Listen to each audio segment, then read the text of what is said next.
Ay, ay, ay, ay.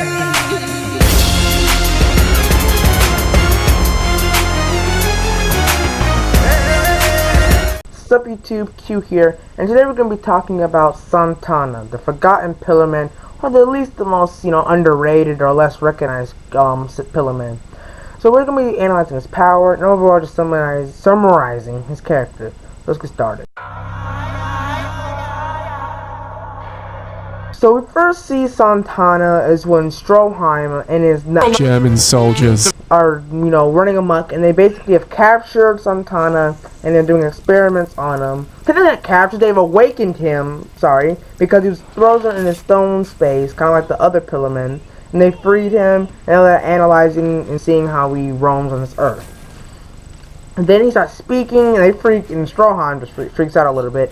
But then what, really gets me, or, shocked me, is when he first, I don't say used his power, or just, he actually did something, He was when he escaped, and he basically just dislocated his arms and just reshaped his entire body mass to fit into a tiny little vent and escape. And then he shoved himself into like a guard and changed his body mass.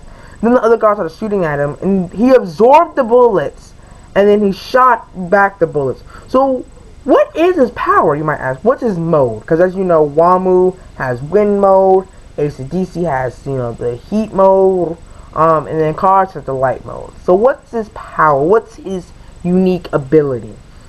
And I didn't really know. I like that he did not have a mode, but he technically does, and I like to call that a body mode, which means he can manipulate it, because all of his attacks just came from him manipulating his body structure to a different way.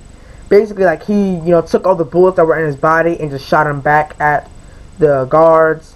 Then he took his, rib cage and used that as a tentacle, kind of like Doc Ock or Kagune. Goodness, I can't talk. He just used that. And then he also, what else did he do? He had this little man-eater or whatever, like, he threw, like, parasites on Jonathan's legs. Not Jonathan, Joseph's leg. And he just did a bunch of different stuff that, resulted in shaping his body. He just, and the way he did it was so creepy. Like, you could hear the crunch of his bones and stuff reshaping. It was so, like, it just was weird and stuff. He also was the pillarman. He absorbed people, but he could pose and absorb at the same time. With the vampire, he was just standing there. That got me. Like, he was phasing through. That got me. Like, so his body is, like, just a big mouth, like, apparently, like, it can absorb it. What's up with that, But I feel like people, don't give Santana the credit he deserves when comparing them to the other pillarmen. Because most people think pillarmen, they automatically think, the big buff boys from, the three statues and stuff. But, yeah, I hope you guys enjoyed this video. That's it. Kind of short, but Santana was, not in JoJo for long, so it's not much to talk about for him. But overall, summarizing his character, how I feel like he was good, structured to support the other three pillarmen. Like, without Santana, you couldn't really grasp how strong the pillarmen could be. Because when I found out, me personally, when Santana was supposed to be the weakest out of them, I was like, then the one at the top is going to be impossible to kill. And I was right, technically, because Cars is still alive. He just floating in space, not thinking. But if he got back to life, that would be terrifying. But yeah, what if Santana became the ultimate life form instead? Probably much wouldn't change.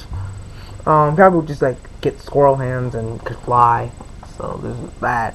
But yeah, Santana, good basis for the fellow pillarman. I like him.